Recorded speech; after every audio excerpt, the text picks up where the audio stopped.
Hi, ಇದು Copper Pearl water purifier ಕಂಪ್ನಿಯಿಂದ ನೀವು ನೋಡ್ತಾ ಇದ್ದೀರಾ ಕಾಪರ್ ಪರ್ಲ್ ವಾಟರ್ ಪ್ಯೂರಿಫೈರ್ನ ಔಟರ್ ಬಾಕ್ಸು. ಇದರಲ್ಲಿ ನೋಡಿ ಕಾಪರ್ ಪರ್ಲ್ ಅಂತಾನೆ ನೇಮ್ ಇದೆ. ಇದೆ original copper Pearl plus baby image ಇರುತ್ತೆ. ಕೆಳಗಡೆ ನೋಡಿ ಕಂಪನಿ ವೆಬ್ಸೈಟ್ ಇರುತ್ತೆ. ಮತ್ತೆ ಪ್ಯೂರಿಫಿಕೇಶನ್ ಬೈ ಯಾವ್ದ್ರಿಂದ RO UV TDS copper alkaline ಯಾವ್ಯಾವ ಮಾಡಲು ಸಿಗುತ್ತೆ ಅಂತ ಇದೆ. ಇದು original water purifier image Copper Pearl. ಇದು ಟ್ರೇಡ್ ಮಾರ್ಕ್ ರಿಜಿಸ್ಟರ್ಡ್. ನಿಮಗೇನು ಹೇಳ್ತು ಕಾಪರ್ ಪರ್ಲ್ ಅಂತ ಹೇಳಿ ಟ್ರೇಡ್ ಮಾರ್ಕ್ ರಿಜಿಸ್ಟರ್ಡ್ ಆಗಿರುತ್ತೆ, ಬ್ರ್ಯಾಂಡ್ ನೇಮ್. ಅದನ್ನ ಯಾರು ಕಾಪಿ ಮತ್ತೆ ಡೂಪ್ಲಿಕೇಟ್ ಮಾಡೋಂಗಿಲ್ಲ. ಆದ್ರೂ ಕೆಲವೊಬ್ರು ಮಾಡ್ಲಿಕ್ಕೆ ಟ್ರೈ ಮಾಡ್ತಾ ಇದಾರೆ, ಬಟ್ ಅವ್ರ ಮೇಲೆ ಕೇಸ್ ಹಾಕಿದೆ ಸುಮಾರು. ನೋಡುವಾಗ ನೋಡಿ ತಗೊಳ್ಳಿ, ಎಲ್ಲೇ ತಗೊಂಡ್ರು ಕೂಡ ಕಾಪರ್ ಪರ್ಲ್ ಒರಿಜಿನಲ್ ತಗೊಳ್ಳಿ.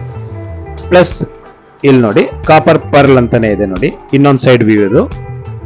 ಇದರಲ್ಲಿ ಡಿಟ್ಯಾಚಬಲ್ ಟ್ಯಾಂಕ್ ಅಂತ ಇದೆ, ಮತ್ತೆ ಮಾಡೆಲ್ ಸ್ಪೆಸಿಫಿಕೇಶನ್ ಹಾಕಿರುತ್ತೆ, ಮತ್ತೆ ಸ್ಕ್ಯಾನರ್ ಇದೆ.